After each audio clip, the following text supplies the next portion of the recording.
একটা আপু কমেন্ট করছে, আপনাদের ছেলেদের কাছে আমার একটা প্রশ্ন। কোনো মেয়েকে অসম্ভব ভালোবাসার পর যদি জানতে পারেন সে মেয়েটা ডিভোর্সি, তখন কি করবেন? তো আপু, ভালোবাসাটা মন থেকে হয়, বুঝছেন? একবার যদি মন থেকে ভালোবেসে ফেলে, তখন আপনি যতই বলেন আপনি ডিভোর্সি, আপনার সন্তান আছে, আপনার ব্যাকগ্রাউন্ড অনেক খারাপ, আপনাকে না ভুলতে পারবে না। হয়তো ভোলার চেষ্টা করবে কিছুদিনের জন্য, কিন্তু ভুলতে পারবে না। সব সময় শুধু আপনার কথাই মনে পড়বে, বুঝছেন?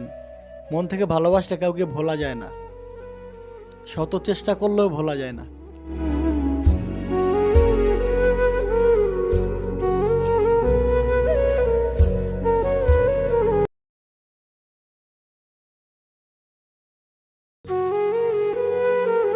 একটা আপু কমেন্ট করছে, আপনাদের ছেলেদের কাছে আমার একটা প্রশ্ন।